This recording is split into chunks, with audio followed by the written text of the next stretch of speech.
Stugotz here for 1-800-Flowers. Being a mom is like 1,000 little jobs all wrapped into one amazing responsibility.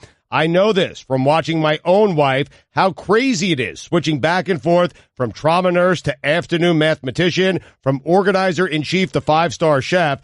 This Mother's Day, show her how much you appreciate every job she does with this special limited-time offer from 1-800-Flowers.com. Right now, when you get ahead of the Mother's Day rush, 1-800-Flowers will give you an exclusive 36 for 36 offer, 36 sorbet roses for just $36. That's only $1 per rose. With an impressive mix of pastel shades in pink, orange, and lavender, these roses are guaranteed to make her smile. Stunning sorbet roses are the perfect way to surprise all the moms in your life. Wife, aunt, sister, mother. These breathtaking roses from 1-800-Flowers are picked at their peak and shipped overnight to ensure freshness. 36 sorbet roses for only $36 is an amazing offer, but you need to hurry because it expires Friday. Just pick your delivery date and 1-800-Flowers will handle the rest. Don't put this off, guys. I'm telling you, order today from 1-800-Flowers.com. It's what mom would want you to do. To order 36 sorbet roses for only $36, simple. Go to 1-800-Flowers.com, click the radio icon, enter code Dan. That's 1-800-Flowers.com, code Dan. Hurry. Offer ends on Friday. This is the best of the Dan Le Batard Show with the Stugotz podcast. I don't know what it is about this song that makes me want to tackle this Jason Leisure, Meek Mill, Philadelphia 76ers, Miami Heat story that BSO, Black Sports Online, has fanned some flames on. We don't talk very much race around here anymore. It's been a minute because of how badly everyone reacted to getting tired of Colin Kaepernick talk. But it ended up in that Sixers Heat series, and I ask you this, which would you prefer to talk about? A racial situation, a joke made on Twitter that started a fight involving, again, Meek Mill. Like, these are not, like, our racial crusade should be about, voting and housing discrimination and mass incarceration. They should not be about what did the guy from the Palm Beach Post say about Meek Mill and the arena in Philadelphia that we all know to be hostile, although now it's coming in information that we don't know if that arena is white or black, but the prison joke can be made if it's an arena filled with white people. The prison joke becomes harder to make when there are black people there who are offended by it. They're in the minority literally, and they're saying, please don't do that. That's not a funny joke, putting us in prison over a Meek Mill story. And also Jason Leisure is our friend, and we like him. And so we feel like the ending of this should simply be, Jason, don't do that. That's wrong. Be careful there. You understand how you as a white person need to be careful about the jokes you make. And then what ends up happening is the fight that always ends up happening in 2018. White people back away and are like, why can't I just tell the joke, man? And black people are like, why just don't you listen to us? We don't like the joke. How about you just not make that joke? Man, I can't say anything anymore. You don't let me say anything anymore. Political correctness run amok. For context, for people that aren't familiar with the tweet because it had since been deleted, I'm going to paraphrase here. Jason Leisure said something joked along the lines of, I don't know what the big deal is. Half this arena just got out of prison. A rib on Philadelphia fans. But if you have an arena that's half black and half white, kind of like the Philadelphia arena, you leave yourself susceptible to someone saying, well, which half are you talking about there, bud? Right. And so when the front row is Kevin Hart, when the front row story is Meek Mill, but also in the front row is a guy dressed as Ben Franklin. Well, he looks just like him. I don't even think it's intentional. Yeah. Well, what do you do, though, when you got a founding father courtside next to Kevin Hart, who, by the way, the funniest moment in all of this last night was simply Joel Embiid picking up Kevin Hart the way Stugotz would pick up a 5-pound bag of potatoes and putting it over his shoulder. Kevin Hart was like something that would struggle more. Maybe Kevin Hart. I think I would struggle with that. Yeah, Guillermo, put it on the poll. Put it on the poll. Yeah. Did Kevin Hart look like something that would be hanging from Joel Embiid's keychain, like a rabbit's foot? Yeah. Are those still around? Do people still do rabbit foot? Oh, keychains? absolutely. Yeah. Put it on the poll, Guillermo. Because rabbit feet keychains were something from my childhood. Is that something that's still popular? Kind of feel like that'd be snuffed out in 2018. Yeah. So cruel to poor rabbits. Right? That's totally true. That can't be something that's still going on, Stugotz. The idea, in fact, the audience still going on, Dan. Like the flourishing business of rabbit feet. I think the rabbit's foot business is flourishing. Yes, in 2018. I'm telling you, you buy them anywhere. Amazon. I mean, Zazzle. Anywhere you want to buy them. They have to be fake rabbit's feet, right? At this point, I don't know. Were they ever real? In history, were they real rabbit's feet? Were they real? Does anyone know what we're talking about right now? Because I'm not sure that this is an industry. This can't be an industry. Just because Stugotz is saying it's on the internet, and then you could buy something on Amazon. That doesn't mean that it's a flourishing industry of Stugotz, why the hell would rabbit's feet as keychain be flourishing in 2018? Well, it's a nice keychain, some good luck involved. I mean, there's a lot of reasons, and they're affordable. I mean, you can get one ranging from, anywhere between $3 and $7. I mean, that's an affordable keychain right there. Plus, some good luck goes along with it. Do young people know what I'm talking about right now when I mention rabbit feet as a keychain? Guillermo, Chris, Roy, Mike, does this even predate you guys? Why would a rabbit's foot be lucky? It wasn't lucky for the rabbit. I have no idea what you're talking about. I remember seeing like a blue one, and I'm like, I've never seen blue rabbits. This doesn't seem real. Yeah, I know exactly what you're talking about. Wow, that's an upset. Not because it's you, Roy. It's just I don't understand how it is that nobody understands, that I'm so old. I'm making references that nobody in my crew understands except for Roy. No, I get it. I just don't understand why people consider it lucky. Right. I mean, some poor rabbit lost its foot. Yeah. Can I ask you guys this question? Because I'm watching this on the television here. First Take is on, and Stephen A. Smith and Max Kellerman are talking about, there's a lot of video of Pat Riley coming up on the screen, and it's Wade's World. Dwayne Wade says he's not decided on continuing to play. That might have been the last game of his career. It was the last game of the Miami Heat season, and it turns very quickly, very quickly. Things can turn on somebody where all of a sudden you're looking up at the television and you're looking at Pat Riley, regal elder statesman of class. Nobody in the history of basketball has given off more I am basketball than this guy. And now he's coming under it because that team he's built is old. It's not good enough. It doesn't have assets, and it just lost in the first round to the team in its conference that is coming for everybody. In variations of this superstition, the donor rabbit must possess certain attributes, have been killed in a particular place, killed by a particular method, or by a person possessing particular attributes, e.g., a cross-eyed man. I am baffled by what's happening with the rabbit's foot. And again, I maintain it cannot be a flourishing industry in 2018. No, they're doing great. The Celts first associated rabbits, Mike, to answer your question, the Celts first associated rabbits with good luck back in 600 BC. Since rabbits live underground in burrows, it was believed they could communicate with the spirits of the underworld. Hold up. Has to be done by a cross-eyed man? In a particular way. Oh. The Celts invented it? Yes. Well, the Celts. Because I was thinking Red Auerbach. So was I. Cent, 5 cent, 10 cent, dollar. 600 BC, I mean. Does Stugotz get $2 for reading the internet wrong there? Like calling? Technically, I read it right. I mean. Celts, Celts? Yeah, I mean, anyone could make that mistake, right? The C's. The C's silent? It's a K? No, just call them the C's. What have you called this Marlins pitcher? What is his name? Oh, Dr. K, Caleb Smith.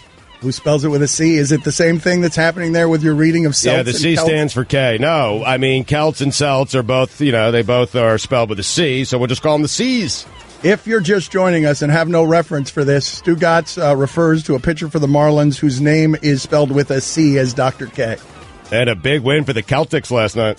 Dan Le Batard. I listened to Dan's show while I was in Florida last week, I listened every day, came in the afternoon. He's got a good show. Stugotz. It's got a very good show. Oh, it's impeccably produced. I mean, oh, goodness. That is like a training show for kids on how to produce radio. This is the Dan Le Batard Show with the Stugotz on ESPN Radio. Here is how it works around here if you are new to the gathering. Okay, we've been talking race and sports in America for 15 years around here on this radio show, and we do it less now than we ever have. And the reason for that is because of how divisive it is. And people come here for the laughs, and some of them come here for my racial opinions, but mostly it's people who come here for the laughs, and they don't want to think about serious things in the fun house. It's funny how that worked out, and I'm not really sure how it happened, but we used to talk race when nobody was doing it, and now everyone is talking race because you can't escape it, and we're like, we'll talk about, people that have been attacked by bears, rattlesnakes, and sharks. Right, well, and it's part of, it's part Stugotz is the guy at the bottom of the ship in Waterworld yelling up, finally, Stugotz hasn't won it. Okay, when I say we've talked race for 15 years, I mean I have, and Stugotz has avoided all of those conversations at every turn in comically evasive, cowardly fashion. I want to say I listened to him, but I didn't even do that. You didn't even do that. You just tolerated them, you endured them. They lapped across your face like a relenting apocalyptic storm. I just kept saying, hey, these are really important conversations to have. Somebody glad needs we're to having them. Yeah. I'm glad I'm near them, but not saying anything. So anyway, but this is why we don't do it right here. This is why we do it less than we have, even as we're talking about race, through the prism of Meek Mill. Meek Mill! Like, that's all funny except for how wrong and long the incarceration was. All of that is funny except for the real problem in it, which is, good God almighty, that's mass incarceration. Like, he needs to not be going and losing his freedom over that. So, this is what you get when you discuss it, though. For wheelies? It can't be. Like, it's the most outsized caricature of symbolic criminal system in this country that disproportionately jails black people as a business.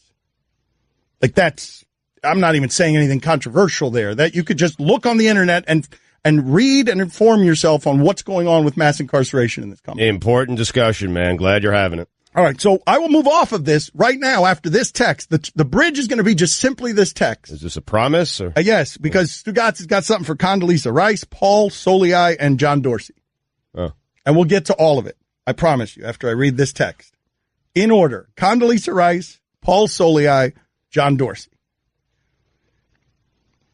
A texter writes in, I don't understand how you get off mocking white people, playing that white guy's song, mocking Golick and Wingo that you always play. White guys, white. Always mentioning white guys with the Patriots, everything. Once someone does it the other way with black people, you lose your bleep, you racist bigot. People like you are the problem. People like you will be the reason racism will still exist.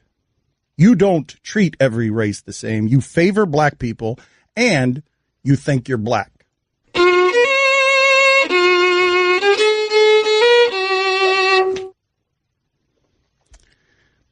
Totally fair criticism. Salute to you. You win, oppressed white person. What do you got for Condoleezza Rice, Stugotz? You're done?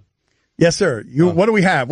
Let's go. Let's do these a minute at a time. What do you think? Stugotz takes to cover up the race talk. Are you ready? And Condoleezza Rice shouldn't be where we start? So, yeah, let's go Soliai. Because this is what I don't get about Paul Soliai, man. This is crazy. Like, I don't know. I put things in my notes on my phone, and sometimes I don't get to them when I want to get to them. I did this like 2 weeks ago with Soliai. Soliai wanted to retire. He signed one of those one-day contracts with the Dolphins to retire a Miami Dolphin. That is not reserved for guys like Paul Soliai, man. I think he's right about that. The one-day contract is for Paul Pierce, barely. Yeah, and I want to give credit to our morning show locally down here in Miami. They were talking about it today, and a light went off, and they're right. Like, Paul Soliai, how does that guy, he didn't do anything for the Dolphins. All right, hold on. He did. Hold on. He run stuffed. Yeah, solid hand. But that doesn't But a run stuffer doesn't get you the one-day contract, retire as a Dolphin. Well, but for some run stuffers, like Warren Sapp or Cortez Kennedy, some run stuffers. But you're right. But not this run stuffer. Okay. And I got Dan, listen to me. Brandon Fields also signed a one-day contract. Brandon Fields, the punter, okay? And I'm telling you, Brandon Fields, because the Dolphins from 2007 to 2014, when Fields was the punter, punted more than any team in the NFL during that span, he is more deserving of the one-day contract than Paul Soliai. It's a disgrace. It really is. Were those the Wanstead years? What were the years you were talking about? A punter. What an embarrassment for the Dolphins that they allowed a punter, okay, to sign a one-day contract so he could retire as a Miami Dolphin. It was 2007 to 2014. No one punted more. I understand it. And I'm telling you, he's more deserving than Soliai, but this is a complete embarrassment. This whole organization. Are the Dolphins ruling the century in punting? Because that's not even the Wanstead years, and Wanstead did nothing but run Ricky Williams into the line 700 times a season and then punt. Like, those aren't even the Ricky Williams years. Brandon Fields was in Miami this long, and he was a punter for an entire generation of Dolphins fans. Yes, that's correct. And the generation before it saw plenty of punting. That is so true. Stugotz, everything he says is right. And first of all, Guillermo, put this on the poll. Do you think of Paul Soliai as a Falcon or not at all?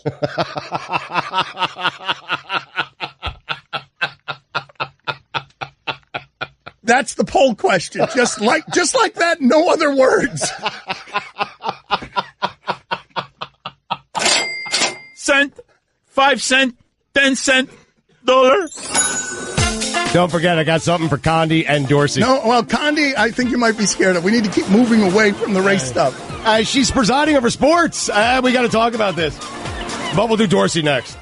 Don Batard. It is an honor to be here. Seeing Poppy in person, you're like a Cuban Yoda. You're wonderful. Really? And also, you have a normal-shaped head, which is nice to see. Nice. Because it begs the question, though, what the heck happened to you, Dan Batard? Thank you, Jim. Stugotz. America, his head starts off okay at the top, right, and then by the time it hits his ears, it expands out for some Well, reason. yes, that's the calories usually. Yeah, that's you have the world's only apple-bottomed skull.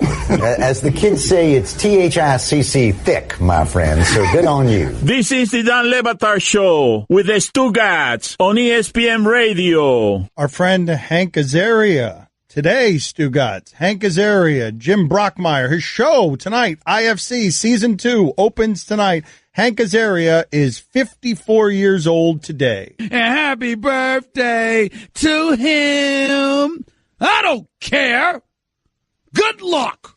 So Azaria found himself in some controversy recently that we have not discussed around here. He addressed it on Colbert last night. If you guys do not know who Hank Azaria is, he is the voice for many, many Simpsons characters. He's become a friend of the show, a voice for the show. He is Apu in The Simpsons, and a documentary was made not unlike this situation that we're talking about with Meek Mill, Heat fans, and Sixers fans, and the just race stuff that nobody wants around sports. There was a documentary done, and I saw this done the other day. I told you guys there's a good documentary out about the Turkish prison system, about what Our Movie by Oliver Stone did to Turkey and its tourism, because when I say what's the worst prison in the world, you think Turkish prison. And that comes from what they did with a movie in which they offended all of the people of Turkey by making them the most slovenly version of an evil people.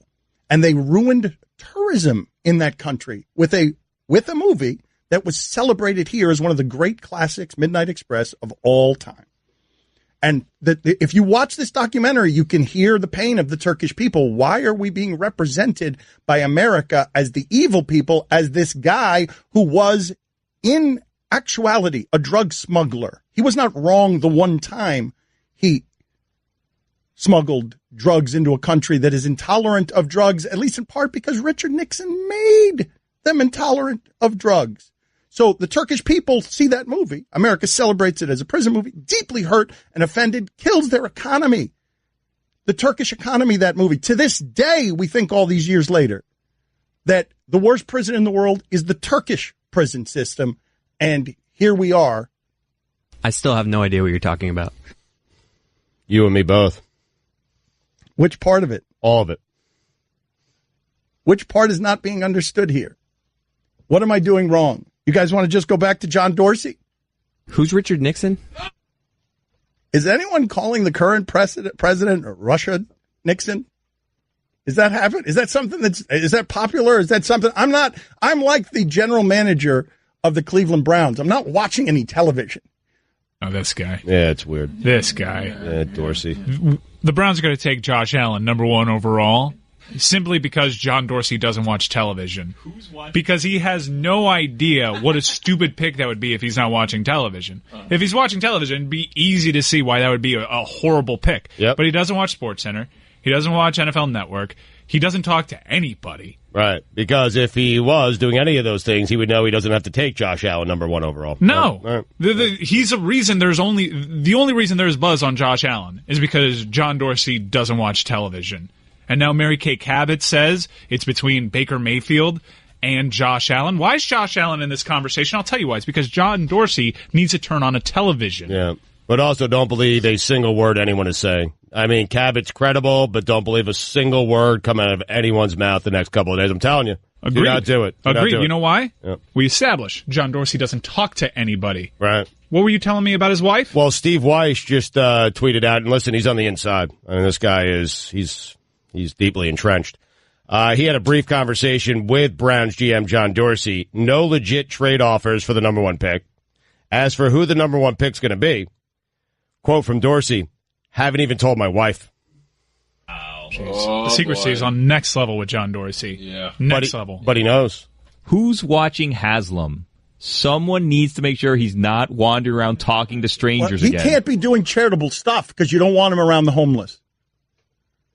This is why your parents say don't talk to strangers. It's because of Jimmy Haslam. That's right. If you don't know, they drafted Johnny Manziel, who had drug problems and mental issues that he's come forth with and opened up about. They drafted Johnny Manziel because Jimmy Haslam, the owner, who was trailed at the time by, I believe, a federal indictment.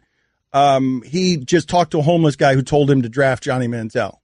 I think Gettleman was right. Like, my mom could scout Saquon Barkley. I do, because I watched this, Dan. I'm really getting into this draft. They have these, ESPN does an incredible job. They have these features on all these guys headed into the draft. They did one on Saquon Barkley. Can't miss. That is the best player and you're not only getting a great player, you are getting a great kid. I'm serious. This kid is going to be a star in this league for the next 15 years. If I'm the Browns, I was thinking about this last night, Mike, you have to take Saquon Barkley. You have to. Well, you have to because Ernie Accorsi is a Penn State guy, and there's no way Saquon's fallen past number 2. Nope. We know this. I've listened to every single draft podcast, and let me tell you something. What? I have never been more crazed than I was listening to Mel Kiper Jr. at 2 times regular speed. Oh, boy. Okay? It was straight up cocaine. All right, put that on the poll at Batard Batard Show. Is Mel Kiper at twice the speed straight up cocaine? Because we are headed toward a binge, people. It's on every network. I believe it is Jim Brockmeyer who told us that this is like a declaration of war. It's going to be on every network. The NFL draft we are treating the NFL draft by putting it on all the networks the way we would if right now if we went to war with North Korea. I'm so bummed about this Dorsey thing. It's not like Sashi Brown did anything with Cleveland other than accumulate assets, but you're going from analytics to eyes and gut. And you can't just turn off the switch. Now, Dorsey, I think he's been quoted saying he's 85% Atlanta Braves, 15% Oakland A's. That's not enough Oakland A's for me. I need more Oakland A's. Yes, yes. Are you pumped up, Stugotz? I can't wait. Are you snorting all of it? Well, Josh Rosen, what he did recently, he's my guy now. I like him. Oh, I am a Rosen guy. him. He does not care about anything. Zero bleep. And that's what you need when you play in New York City. Yes. He is taking out Sam Darnold. Yes. He is taking out Baker Mayfield. Yes. He's telling everyone I'm better than those guys. Those guys are overrated. Yeah. This is the guy I want. Yesterday I wanted Lamar Jackson. Today I want Josh Rosen. 85% Braves, 15% A's. Yeah. You don't want that. The A's have the championships. Yeah. Braves have what? Division titles. Who cares? They got the one. Really? You think that's worth putting on the poll? Do you want to be A's or Braves? A's or Braves, just like that, with no context. About that Apu thing I wanted to get to. Hi, everyone. Stugotz here. Support for the Dan Le Batard Show podcast comes from our friends at Rocket Mortgage by Quicken Loans. Chances are you are confident when it comes to your work, your hobbies, and your life. Rocket Mortgage gives you the same level of confidence when it comes to buying a home or refinancing your existing home loan.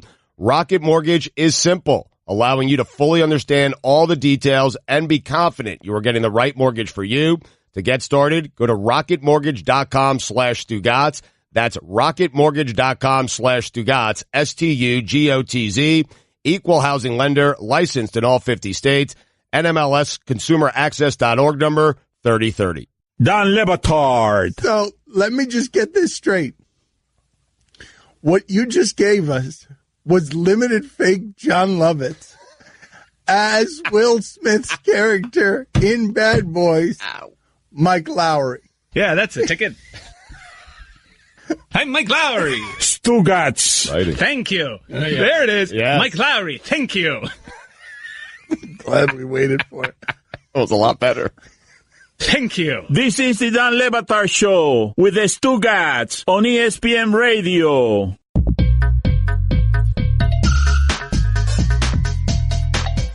We will get to that Apu story.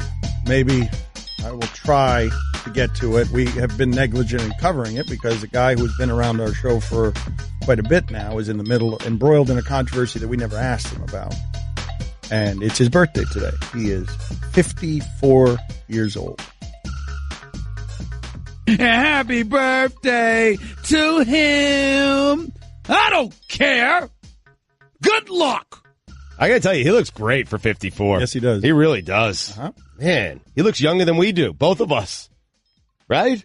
Yeah. I'd rather look like Hank right now than myself. We are not the bar for youth looking.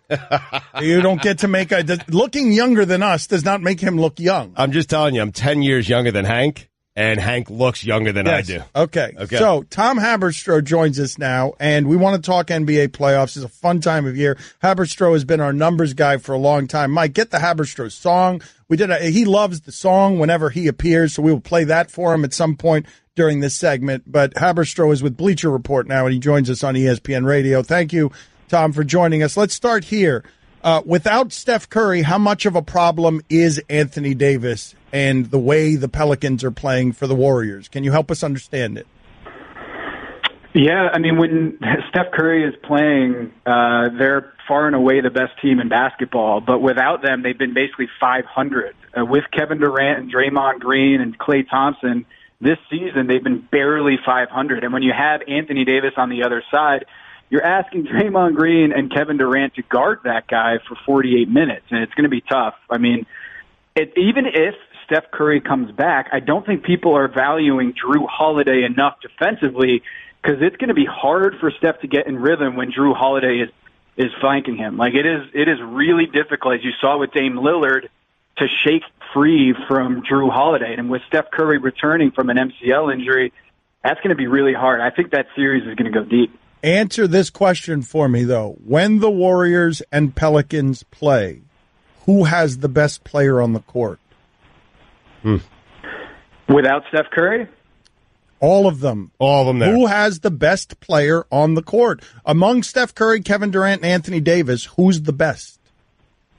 I think it's Steph Curry. When healthy, Steph Curry, KD, then AD.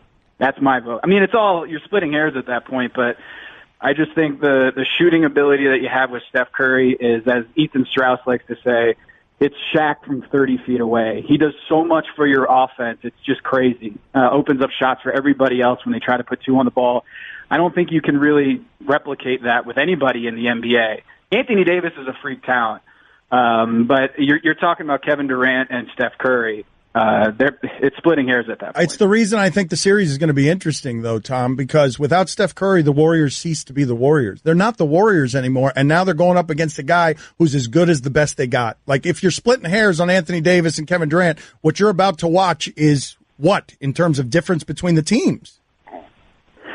It's going to be, I think, a 6 or 7 game series, and Anthony Davis is, I don't think Alvin Gentry gets enough credit here for redefining this team as an up-tempo, run-you-off-the-floor team, because for 40 games with DeMarcus Cousins, they were not that. They were not the fastest team in the NBA because they had 2 Twin Towers, and they were able to retool without Boogie out there. And Nikola Mirotic has been fantastic, guarding 5s and 4s, shooting the ball. I think it's going to be a fascinating thing this summer is how much money you give Boogie Cousins, because it's like, look at how good they're playing without him. And when you have Anthony Davis at the 5 and running up and down the floor, it's really hard to guard. Do you think they're better without Cousins? Because they were starting to play well when Cousins got hurt. They were. It was trending in the right direction. Haberstroh, you're not willing to say that, are you? Because this has been Bill Simmons' Ewing theory for a long time, but the game has changed so much. The three-point shot is worth so much. Hassan Whiteside becomes endangered to extinct right before our eyes. Like, are they better without Boogie Cousins? Was trading for Boogie Cousins something that harmed the Pelicans? You know what's funny is Kevin Pelton and I did some research before the season to see how you slay the Warriors. Like, what type of basketball gives them problems? And it turned out that playing two bigs, like two really large guys in the paint, actually made more problems for them. Whether it's anecdotally, whether it's statistically significant, I don't know. But statistically speaking, that was the blueprint. To shake the Warriors is to go big. And you think you want to match them, like have a lot of wing defenders and play fast and try to run up and down the floor with them. But I think Boogie Cousins with Anthony Davis against this Warriors team that isn't good at rebounding, I think that would be their best chance. Maybe not over 82 games and maybe not against the rest of the NBA. Christ. But I think in this series, that would be their listen best to what you're saying, Haberstroh. They're worse with Boogie Cousins all the time, except they could really use him to come back in just this series. That's what they only need him for 4 games, not 80. They don't need him for 96 games, 98 games, whatever it is. But the Warriors are different than the rest of the 29 teams, right? We know this.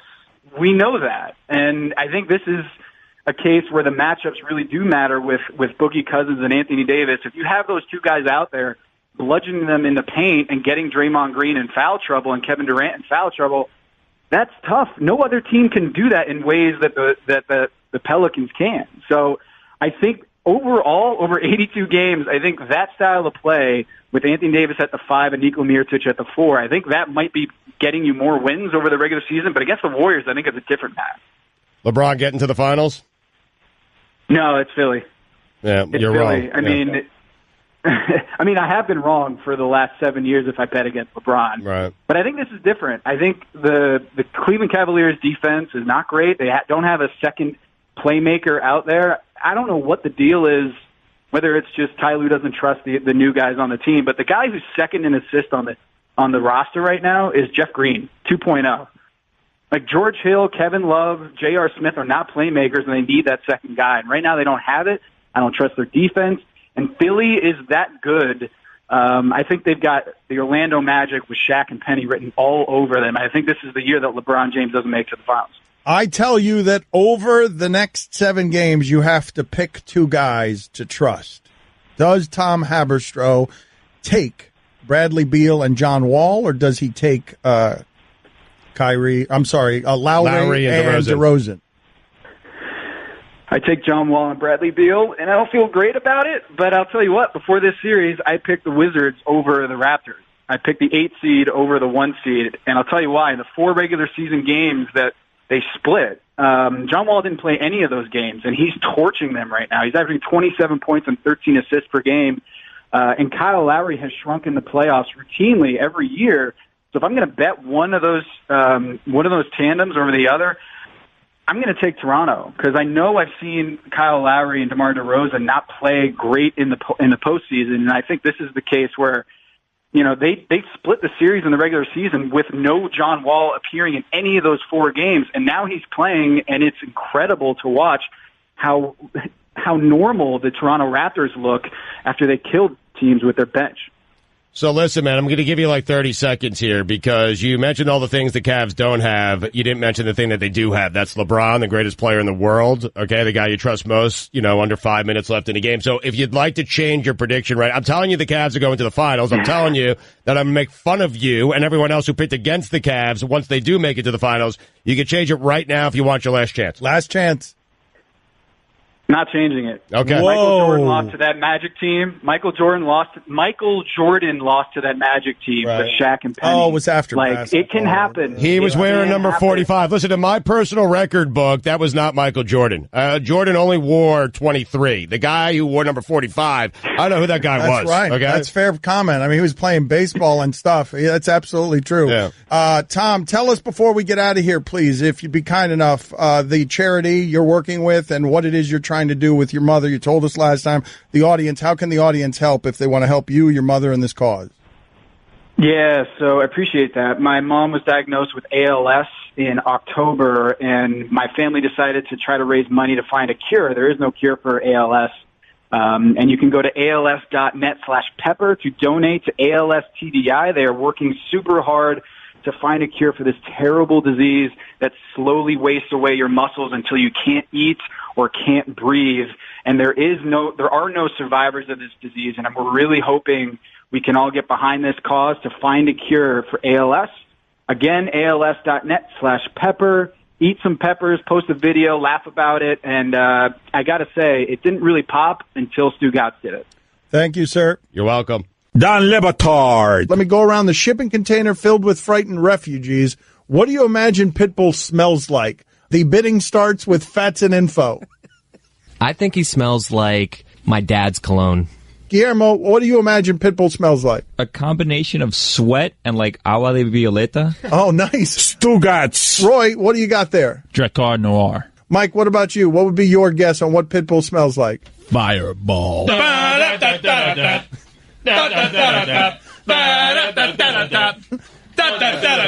Thank you. This is the Don Batard Show with the Stugotz on ESPN Radio. A texter writes in, I love the show, but Michael Jordan was wearing number 23 in the Orlando series. Call Stugotz out on his BS. You don't get the show. I've been called out. You've been called out, Stugotz, for a factual error, which is the empire upon which you've built everything. You've been called out. I don't even know what's true anymore. I know I was at that series, and it's as stunning as anything I've ever seen, seeing Michael Jordan lose. He came back from basketball. He was terrible in the first game, and it would be, I imagine, what it's going to feel like for LeBron. He came back from baseball. Yeah. So fine. Fine. What did I say? Basketball? Basketball. Yeah, he left basketball, to go play baseball, and then left baseball to come back to basketball. He was also suspended for gambling in my personal record book. What? My personal record book. I don't need to, none of these journalistic laws and facts. And this is just my feelings. It's my record book, and it's mine alone. And I am telling you that Jordan was suspended for 2 years for gambling. Okay? In my personal record book. Thank you. That's an important clarification there at the end. According to that. I don't know sources, nothing, just according to my personal record Your book. wheelhouse. Yep. My gut. Yes, your beautiful wheelhouse. Yes. Of according to no facts. Yep. Hey, you just read between the lines, man. It's not that hard. I mean, that's all you got to do. Yeah, you journalists get bogged down with facts and sources and rechecking and checking again and all. Just, let your gut take you where it takes you, man. Because usually it takes you to the right spot. It does. It takes you to LeBron winning, right? Because LeBron being someone who loses in the first round, you won't believe it until you've seen it. Correct. Be the Braves. Don't be the A's, man. That's it. It's a real Rubicon. It's that too. It is. It's a real Rubicon. You're right. That perfect word choice. And so what I'm telling you is that Jordan, according to the personal record book, okay, any of those games played in the number 45, that was not Michael Jordan. It was someone else. So none of those games count. Okay? And then what I'm also telling you is he was suspended for gambling. Aqua? According to your personal record book. So I want to get to this Apu stuff because it's important social commentary. Hank Azaria. Again, Hank Azaria is 54 years old today. A big and giant happy birthday to our controversial friend Jim Brockmire and Hank Azaria. Happy birthday to him. I don't care. Good luck. Wait, Brockmire and Hank Azaria have the same birthday? Yes, oddly enough. And they seem to be obsessed with each other. Jim Brockmire debuts season 2 tonight, IFC. So Apu is the character Hank Azaria. Oh, wow. Just check it on this number 45 thing. Oh. A magic shoe. I don't know if this text is right here, Michael. Let me see. I don't remember what number he was that wearing. the Nick Anderson? No, what was it? A Nick Anderson team? Yes, it was. I think it was Shaq and Penny. I think is what it was that knocked him out early in the playoffs. I gotta tell you, I see a 45 on that back. I do. Oh, so the texter got it wrong on top of everything else? Wait a minute. Why are we still talking about that? We got to respect the content box. I'm sorry, Michael. I see number 45 on that back. I'm just checking. Which Michael? Me or Jordan? Jordan. So the content box. If you're not familiar with the show, it's a crate. Fine. Whenever that crate, whenever the Magic Crate of Content music plays, and it's not actually the Magic Crate of Content music, it's the $25,000 pyramid. It's number 45. Call that texter out. Wow, texter. Texter, you called Stugotz out on his BS, and he turns it around and has his facts right. Yeah. The content box says to sing a song. It's a crate, Magic Crate of Content. Yeah, that's a fun. The Magic Crate of Content says to sing a song. Oh. Sing a song. Let's. All right, give me one lyric or a little bit. Just your go-to karaoke song. Let's go, Chris Cody. Give me one lyric. Your go-to karaoke song. I believe I can fly. Woo! Guillermo, your go-to karaoke song. I believe I can touch the sky. Roy, your go-to karaoke song. I think about it every night and day. Mike, your go-to karaoke song. Spread my wings and fly away. I believe I can fly. Okay, mine is the lyrics wrong.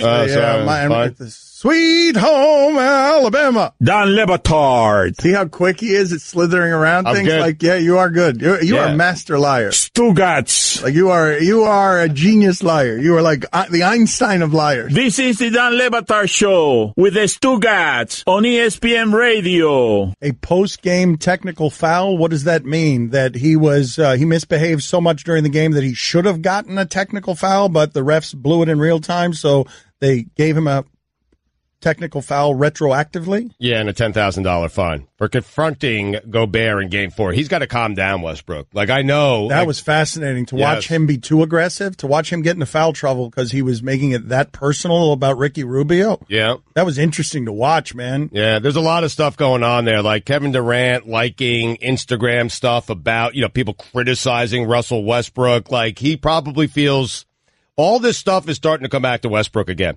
Because he got Carmelo, like when he was doing it on his own last year, it was great. MVP, triple-double. It was fantastic. Durant left. He was the guy. He was the popular guy. Expectations, man. And then he gets expectations. Then he gets George and Carmelo getting knocked out in the first round. Then all that stuff's coming back to him again. Can't win with Russell Westbrook. Can't do it. That's right. Paul George. He's not even, Westbrook's not, the MVP is not even the best player on his own team anymore. Playoff P, that urinary infection. Playoff P is their best player. Playoff P has been proven to work in the regular season for those who have struggled with moderate to severe postseason disappointment. It is not recommended as a first option. Do not take Playoff P while on Granger. Side effects include choking, heaving, not finishing, constipation, finishing early, and all-around disappointment. Playoff P is not for everyone. Call your doctor if you experience susceptibility to catfishing, kissy face, Australian sensitivity, paternity suits, the inexplicable urge to play for the Lakers, or thinking that dude's butt belongs to a lady. If you experience the loss of Oladipo, please call your doctor immediately. Get headed in a new direction with Playoff P. Stugotz has something for Cespedes. We'll get to that in a second. But you guys don't like when I discuss race. I've been trying to talk about Hank Azaria and Apu and the controversy. I've been wanting... No. Yeah! Favorite song. I wanted...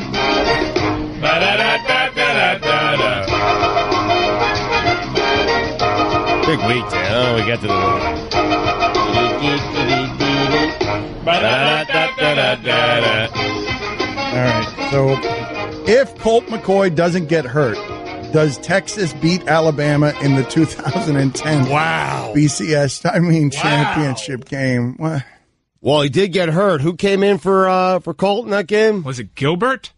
I think it was Gilbert. Yeah, he played okay. He did play okay. Not as well as Colt McCoy. McCoy, one of the best quarterbacks in the country that year. So safely, I will say yes. If Colt McCoy does not get hurt, they win game. It changes the course of college football history. Mac Brown was a head coach there. Mac Brown's probably still coaching at Texas if he has that additional title, right? You got to believe. No question, yeah. Nick Saban's not viewed as, yes, maybe no, the best head coach of all time if he doesn't have that title that he won over Texas. Backup quarterback. Colt McCoy, one of the greatest college football quarterbacks we've ever seen. Really was. It's funny how little things like that, right, Dan, could change the whole, the whole everything. Could change the whole entire history of college football. Colt McCoy is a great name. Like Chris Cody said yesterday, Dave Bing, that name can't be great. That name, Colt McCoy, is just a tremendous sportsman. Well, I'm glad you brought that up because you're right. So we were laughing that Dave Bing is a Hall of Famer, but doesn't have a Hall of Fame name.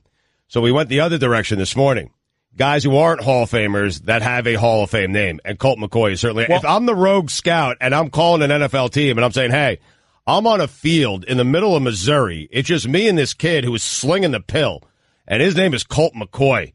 I mean, NFL teams are lining up to sign that kid. They are. Garrett Gilbert had 3 turnovers. He started slow. Now, solid second half, but you can't just drop a Garrett Gilbert in against that defense. Look at the studs that were on that defense. Colt McCoy wins Texas a national championship. It's side of their most recent national championship in Pasadena, so they have good luck there, Dan. 786-456-4837. You are to call. I don't trust callers. They're bad. They're bad for sports radio, bad for entertainment. You are to be funny. You've been terrible every time we go to you. I am opening up the phones right now and telling you to simply say a name that you would draft number 1 overall because it's the name. 786-456-4837. Just a name in sports that you think is so great that you're like, a sight unseen. I don't even need to draft that prospect. That name, I'm going to draft number 1 overall. But every sport is different, okay? So, like, in the NFL, Colt McCoy, that's a guy I would draft number 1 overall. But I would not draft Colt McCoy in the NBA draft. I would take Dallas Comegys, though. Oh, yes. That's such a good name. Yes. I mean, Colt McCoy and Jordan Shipley had a chemistry. He should have been better. They had a chemistry unlike any quarterback wide receiver tandem in the nation that year. You put in Garrett Gilbert with Jordan Shipley, and what happens is Jordan Shipley disappears for a half until Gilbert gets settled because, again, really difficult Alabama defense. Yeah. So the telephone number is 786-456-4837. You are to call simply as the name that you would draft number 1 overall because it's such a cool name. But before we get to that, Mike, you got it all wrong. I wasn't going to talk about race the way you thought I was talking about race. I wanted to go to the corner of the sports world where people are comfortable talking about race. I wanted to go somewhere else, people in sports where we could find people talking about race. And so we turn to, as a nation would always do when lonely, to Frank Isola. Mike, can you please tell me what's happened here where Frank Isola is stirring the pot? The Iceman. The Iceman. When I think of race conversations in this country, I go to Frank Isola and I say, tell me what you think, man. You're an oracle. You understand how blacks and whites and minorities and whites might not get along. So the New York Daily News sports Twitter handle tweets out this very hot take with an accompanying article. If Lamar Jackson were white, he'd be the first quarterback drafted on Thursday night. To which Frank Isola, who works for the New York Daily News, retweets, says, or if his name were Michael Vick, Jamarcus Russell, Cam Newton, or Jameis Winston. Burn! Retweeted by Will Kane. Whoa! What? Layers to this, fellas, and I think Frankie Ice makes a hell of a point. Really, that is... That article, where it says if Lamar Jackson were white, he'd be the first quarterback drafted on Thursday night. Inflammatory article. Shocking. It's making waves. How dare you? Bill Polian says he should be a wide receiver or something else. How dare you have that opinion? But Frankie Ice is coming with facts because those are black quarterbacks that were indeed drafted number 1 overall. That's right. See, that's the thing that you got nothing against. When Frankie Ice breaks out the facts, you got to bow, man. You got to kneel. And not like Kaepernick. Well, not at all. No. So, am I to believe that racial relations in this country have soured so much since the time that Jameis Winston was drafted number 1 overall? Oof. That it is proving Lamar Jackson incapable of being drafted number 1 overall because of the color of his skin? Nonsense. Sometimes and this is an editorial, by the way, I think we're going a little too far with this stuff. And that's what this article is. All right. So if you want to understand the new Ta-Nehisi Coates, Iceman is applying for the position. And I'm going to give it to him. Put it on the poll, Guillermo. Are you more comfortable hearing from Frank Isola than Ta-Nehisi Coates on race relations in this country? But before we go to commercial, I got to bang through these names here, okay? I don't trust the callers, Mike. You know I don't trust the callers. Are they going to come strong or are they going to fail? Let's get the shipping container. I don't trust the callers with the funny. America's not been trained properly yet.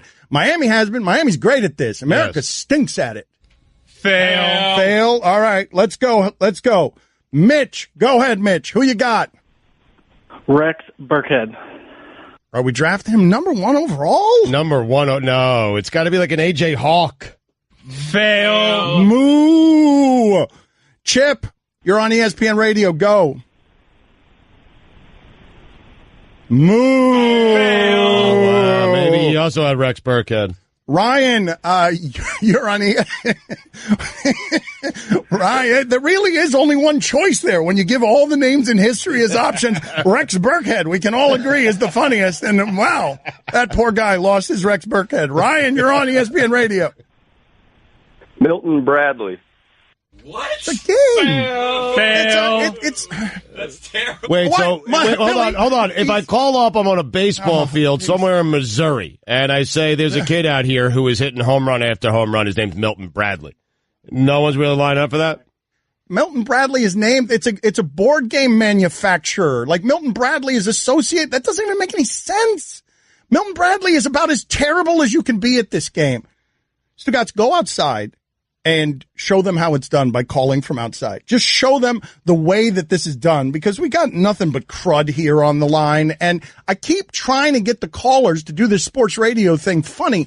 And I'm just getting angrier and angrier at America because they stink so bad at this. The telephone number is 786-456-4837.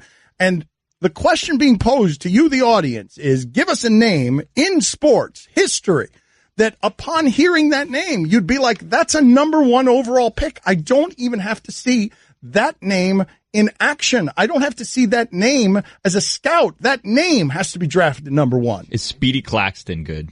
I mean, it's better than Milton. Milton Bradley's terrible. Like, I can't believe that call got through. I don't even understand. So, God, show him how it's done. Rex Burkhead. Oh, you must. Don't forget, you can hear more of my sons Dan and Stu weekdays starting at 10 Eastern on ESPN Radio and ESPN News.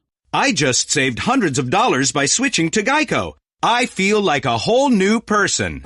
Disclaimer, you will not become a whole new person. This is impossible. You might be able to join a gym or diet program, buy a new wardrobe, get hair implants, but your DNA and physical form will remain the same. Geico waives any and all liability if you attempt to become a new person, except a cyborg. If you choose to become a half-human, half-cybernetic organism with lasers for eyes, the Geico legal team would be cool with that, because, quote, laser eyes are pretty sweet. Pew, pew, pew, end quote. Geico. 15 minutes could save you 15% or more. It's like, what, really? He was like blown away. He was really surprised. But we can get a pass rusher and the value, and then the 5th year, and at that price, he's like, that would really surprise me. So, I mean, again, that's another GM. That's one of the other 31 GMs in the league. It doesn't matter what he thinks or what his opinion is on it. It just matters what Dave Gettleman and his group decide. But I just thought that was interesting. And now, the Ron Miguel Show. Yep, you're running back. Yep. You take Saquon Barkley. Straight from Zoo, Miami, it is Ron Miguel. Here is Ron Miguel, Stugotz, and Dan Le Batard on ESPN Radio. So, all this other talk, fine, but everything I would say, the headliner there is in favor to be the second. ESPN Radio is presented by Progressive Insurance. Ron McGill going to join us in just a second on the Shell Pennzoil Performance Line. Is there any part of you that is, I know you do a draft grades file, heard of it? Is there any part of you that says, man, I don't like that pick. If you could have gotten a 1, maybe 2 1s, a 1 and a 2, just gave up that much draft value? Well, first of all, to move down to 12, what you're talking about is the Buffalo pick. So you're dropping all the way down to 12. If they deem Barkley to be Zeke Elliott, or Gurley, or Fournette, or any of the great backs, Adrian Peterson, or maybe Trent Richardson, because he was a bust, you have to put him in this group, you didn't pay him out. But if you deem Steelers to be one of those guys, then you take him. And, you don't look back, because everybody doesn't believe you don't take running backs high. He's graded out, like I just asked Mitch, who's the number 1 guy on most team sports? You would say Barkley. So if it is the case, then his grade is in the... Here's your Sports Center update.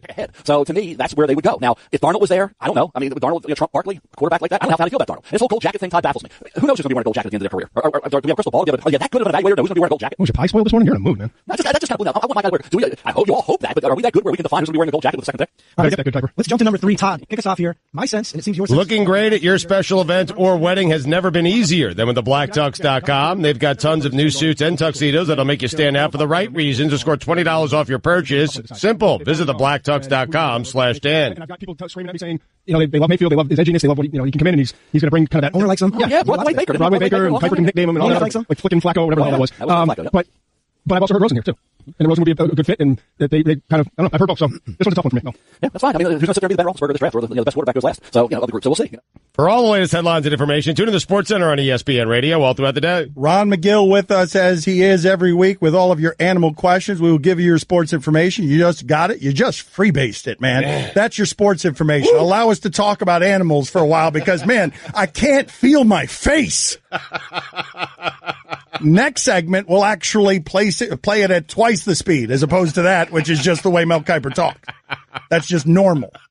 So next segment, we're going to speed it up a little bit. Yes. So Ron McGill is our zoo expert. 786-456-4837 is the number.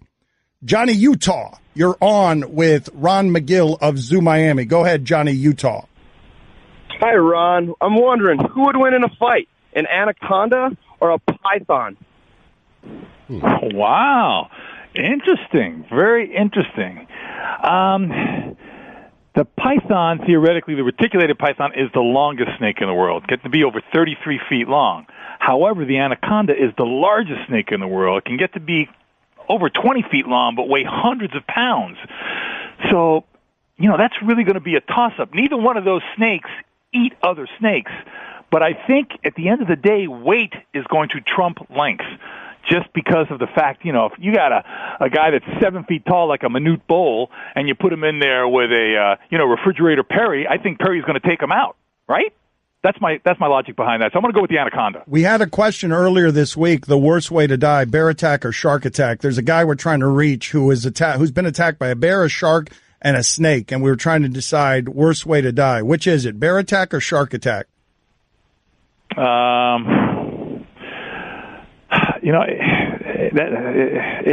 That's a toss-up for me. I would go with the worst way as a shark attack because you're drowning too. I mean, you're in the water, you're drowning. It's eating, drowning. It's drowning and fire are my two biggest fears as far as dying goes.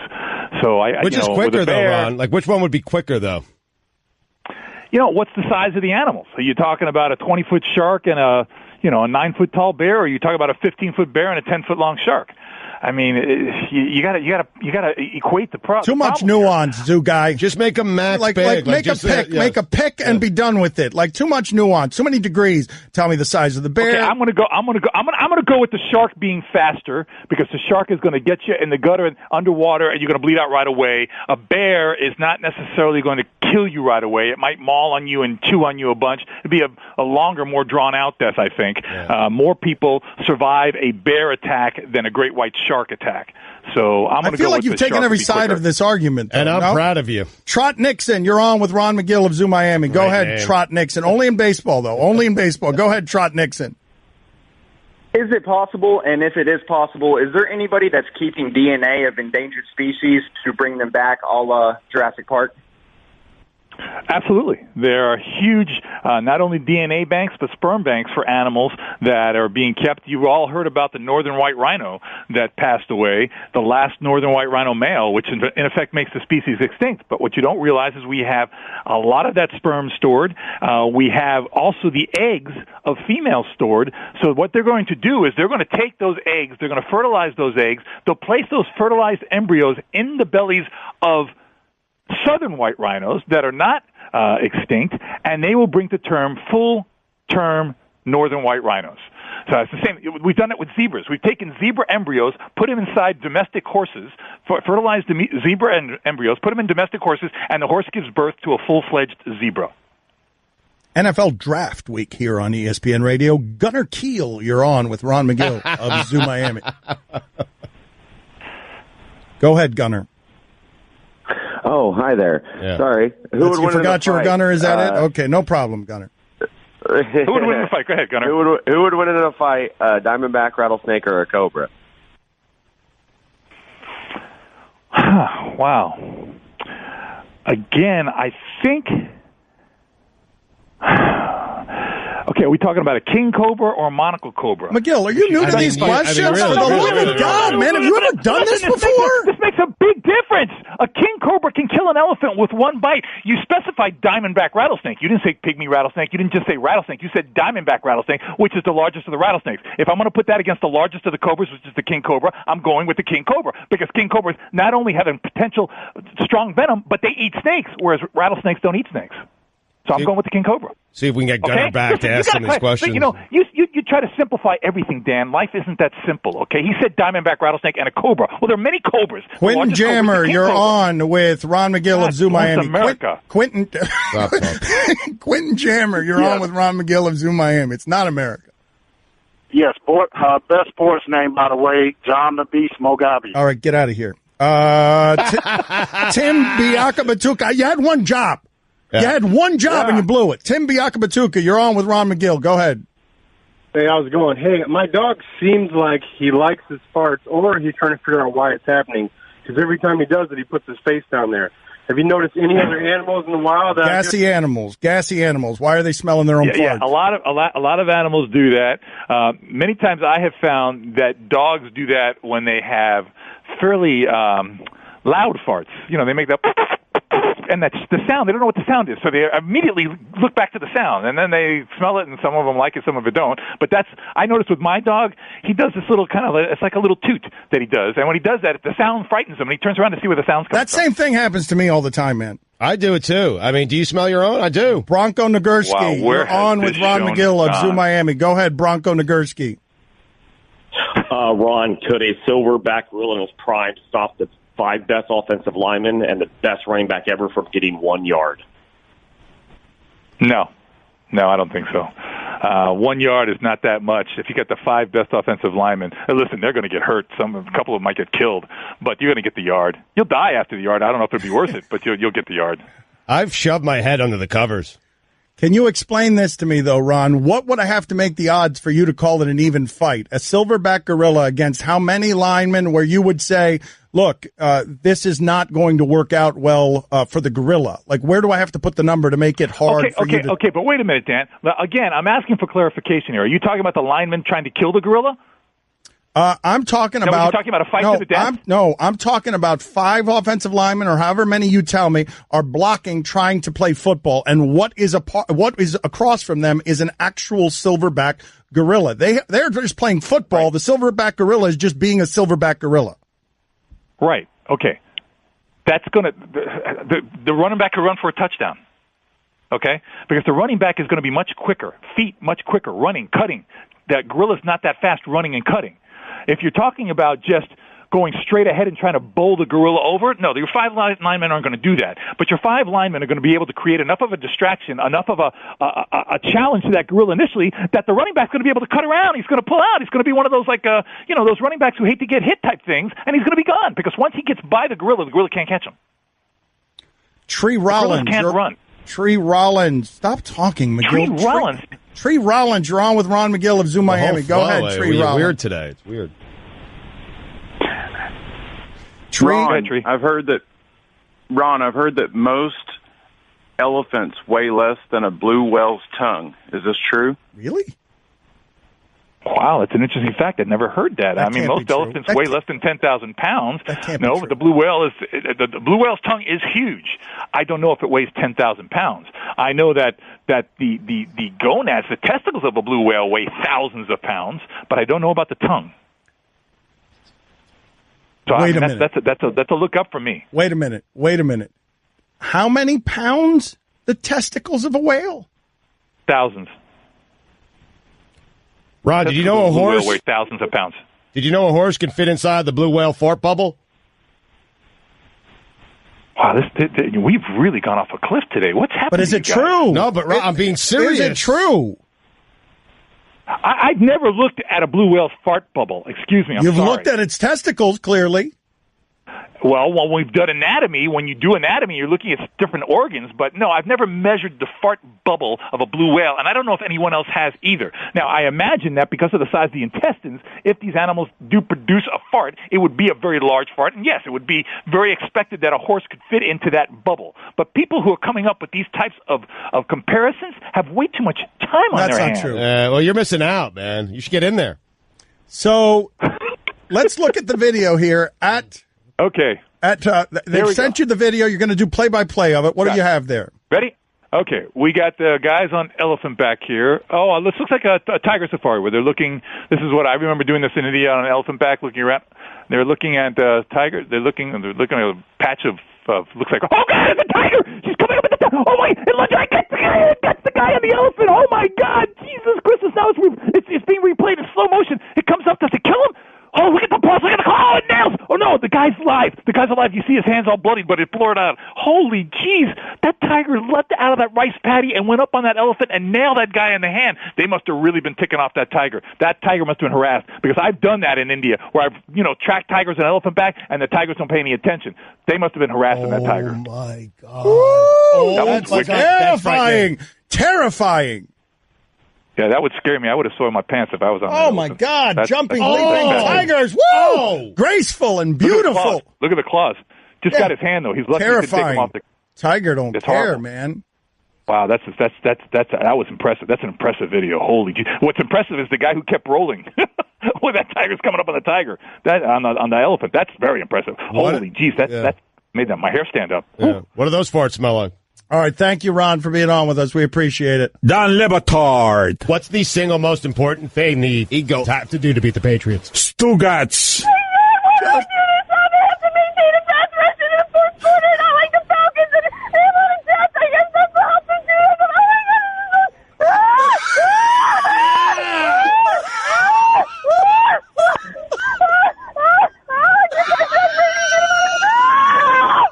So get to Brady with 4 is what it sounded like. Put pressure on Brady.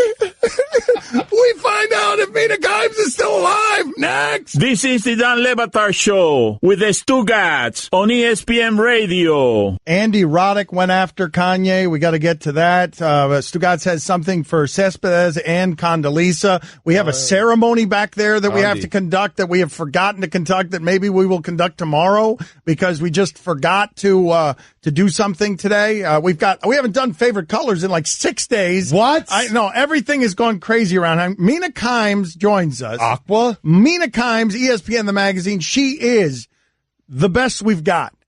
She can analyze the draft better than anybody, and we are going to take down McShay and Kiper. Both of them, the old guard. We're going to take them down by revealing her mock draft top 10, and she's going to get more right than McShay and Kiper. And we believe in Mina. But before we get to her mock 2.0 top 10, I've been told by Mike Ryan that you're crazy, a neurotic, that you are in the middle of a total existential crisis. That's not nice. Well, I thought I saw McShay. I'm in Bristol, by the way, and I thought I saw McShay walking over here, and I briefly hid because I didn't want that confrontation. But it was someone else. I forgot that everyone here looks like Todd McShay. But yeah, no, I've been spiraling for like 3 days, basically. Okay.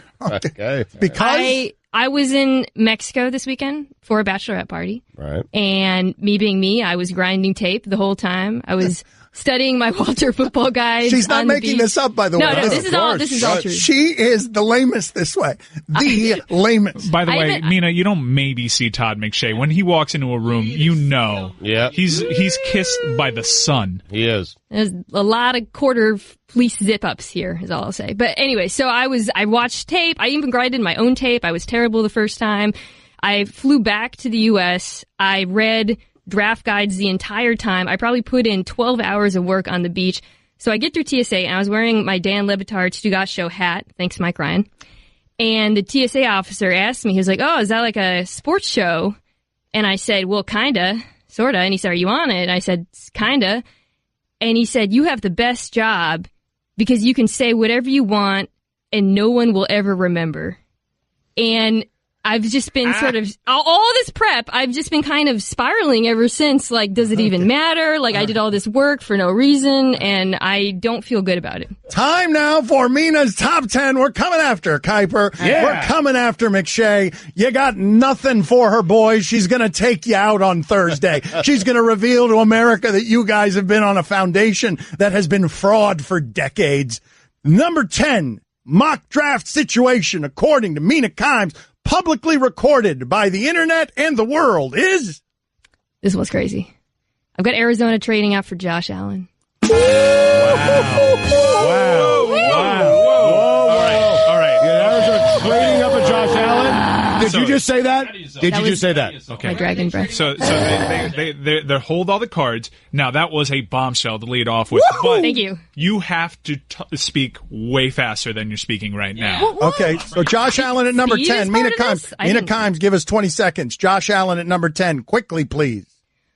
Well, I think that it's sort of hard to explain without getting in my top 5. I think there's going to be 4 quarterbacks taken before him, and when you get past those and you get to the Broncos, who I don't believe want Josh Allen, I see him sliding. Arizona is the next team. They're going to trade up to get past the Dolphins. Good information. Makes sense. Good The information. Raiders are at number 10. They got their quarterback. Just faster, Speed it up, Nina. faster. Number 9, Nina. Nina. Number 9. It's Fine. moving too fast. That's We fine. can skip up to 5. The rest are No, pretty- no, okay. just let's speed it up. Niners, Roquan Smith. Wow. Give us a couple of seconds on Why? 10 seconds. Why? Well, part of this has to do with the Reuben Foster pending suspension, or he might be cut. They need a inside linebacker. He's the best in the draft. 8. Number 8, according to Mina Kimes, bringing it strong.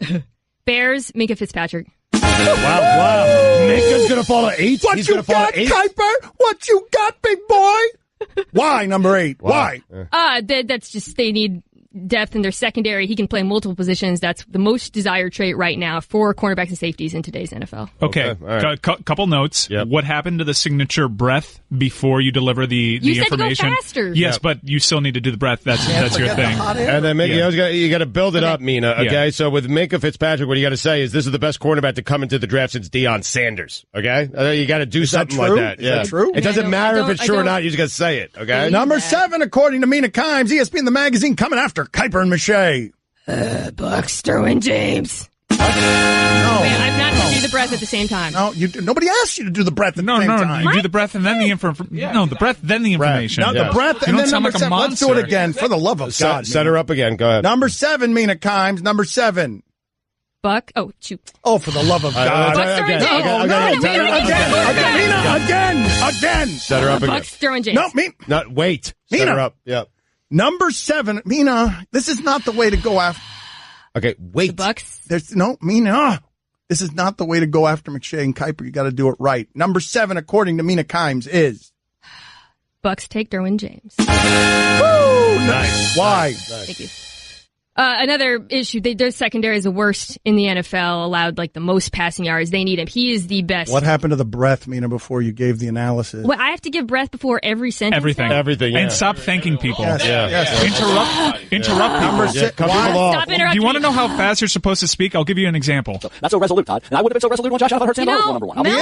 Mel doesn't have 5 coaches yelling in his ear. Well, because he's better, because he doesn't need the 5 coaches. Now you hear a little buzz on We're just trying to get you there. We care, Mina. We care. You need the hot take correctly, and we're running out of time. This segment, we haven't even gotten to your list, so let's go. Number 7. We're at 6, actually. That's a fine. Did you do it right? I don't feel like we did number 7 right. The analysis on number 7. You're using that to shade over the fact that you just forgot we were. Yeah. 6, Colts, Quentin Nelson. Wow. Why? 10 Tell seconds. us about the Hall of Fame guard. Why? I mean, have you seen what that offensive line has done to Andrew Luck? Enough said. 5. There you go. Boom. Enough said. Boom. Right? She's getting good. Number 5, Mina. At the Bills trading out for Josh Rosen. She's got built sources. She that's wrote the a guy I Tyrod want. Taylor That's piece. the guy I wanted, She though. wrote a Tyrod Taylor piece. Give it to us, Mina. It's quite simple. They need a quarterback. They have the assets to trade up. The Broncos, we're hearing, do not want Josh Allen. That's why I think they'll trade out of there, even though they're interested in a quarterback. Woo! Number 4. That's hot. That's hot sauce. Number 4, Mina Kimes. I can't keep the breath thing. I've got the Browns taking Chubb at 4. Ooh, he fell to 4. Wow. He Chubb at fell 4. to 4. Chubb at 4. Nobody's got that. Tell us why. Chubb at 4. Well, it has to do with the way the first 3 picks are playing out. The quarterbacks Look, they just need another defensive end to pair alongside Myles Garrett. He is the best defensive player in the draft. Wow. Who will they take at 1? Who will they take at 1? Wait a minute. Number 3. I know, I'm telling you. Hold on. Number 3, Mina Kimes. Number 3. Jets, Baker Mayfield. Oh my God! Baker and the Jets. Yeah! Baker! Yeah! Why, Mina? I think it's that him or Rosen for them with, I can't reveal who's going ahead of him, but we're just hearing so much heat coming out of New York with Baker right now. Rich Cimini, our Jets reporter, likes him there. It makes sense. It's a good system fit. It feels right. Number 2, Mina Kimes, ESPN, the magazine. I want to get to this New York Times story with her. Breaking news. Number 2, according to Mina Kimes. I think wait. I think does 2 reveal 1, or does she have a shocker at number 1? No. Does 2 anyway? 2 reveals 1. No. I don't know if it does. Number 2, Mina Kimes. Number 2. Hold on. What unfortunate timing! Man, can't control that button.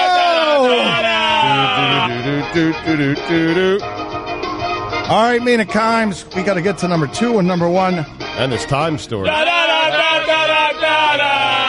Mina Kimes, how many chickens would it take to kill an elephant? Give us a number here. How many chickens would it take to kill an elephant as we stop all to go to the magic crate of content? How many? 300. Woo! Tell us why. 10 seconds. Tell us why in 10 seconds, please. The only way a posse of chickens could take down an elephant is by suffocating it, and you'd have to reach that level of quantity to overtake and blanket the elephant. Yo, chicken time! What do you mean by posse? Yeah, right? I heard it too. Get her out of here. We can't have that kind of talk around the lists of the radio. Dan Le Batard. From the window. Stugotz. To the wall. This is the Dan Le Batard Show with the Stugotz on ESPN Radio. Texters and emailers just pounding me specifically. Mina Kimes, they say I ruined the Mina Kimes segment. Mina Kimes' information is great. She's going to be all over the draft coverage, all over it tomorrow with Dominique Foxworth. You're going to want to check in with her because I'm telling you, she is as prepared as anyone doing it. But many of you are getting really mad at me because you're saying, for example, this segment is peak mansplaining. You don't get the show. This show is a joke is where it finishes. This show is... You don't get the show. And yeah, I mean, you're right about this show being a joke.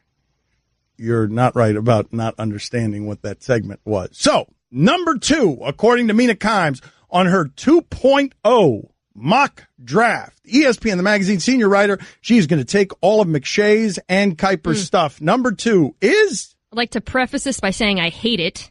It's the Giants taking Saquon Barkley. What do you mean you hate it? What happened there? So this draft is what I think is going to happen. It's not what I want to happen, right? And I think this is a colossally stupid decision if they do this, and increasingly I think they're going to. It does not make sense for a team without a long-term plan at quarterback to take a running back at number 2. It's almost rarely a good idea to take a running back at number 2, regardless, but it's especially stupid for the Giants, and I think they're going to do it. But Gettleman has a long-term plan at quarterback. It's Eli Manning. Oh, boy. And the number one pick, overall pick in the draft, according to Mina Kimes, is... Sam Darnold to the Browns.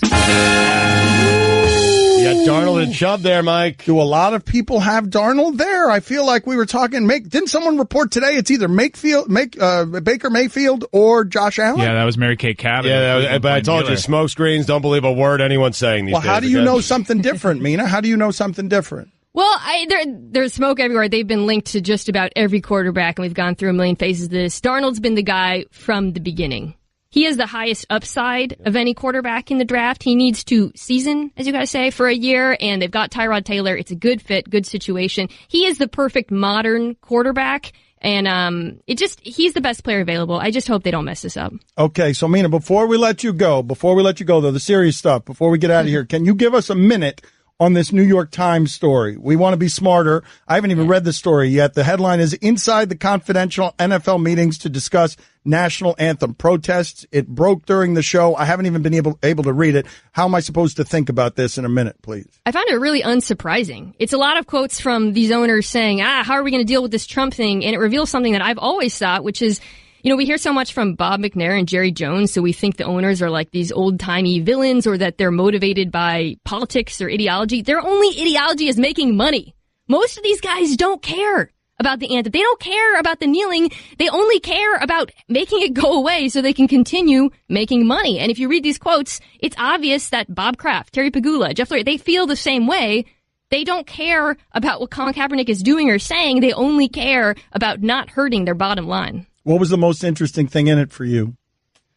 I think the fact that Kraft was willing to say those things about Trump, who's ostensibly his friend and longtime he's been an advocate of him in some ways. It's interesting to hear him be honest behind closed doors that he disapproves of how he's handled this situation. That sort of honesty is rare. But honestly, if I hadn't read these quotes, I would have guessed that's what he believes. Was his friend. Was his friend. No longer is, Mina. Yeah, put that on the poll. We'll update these polls tomorrow, Mina. But did you not see the difference? And at the risk of mansplaining to you, the difference between the fire you brought in that last minute and everything that came before it. Do you not see the difference? Because you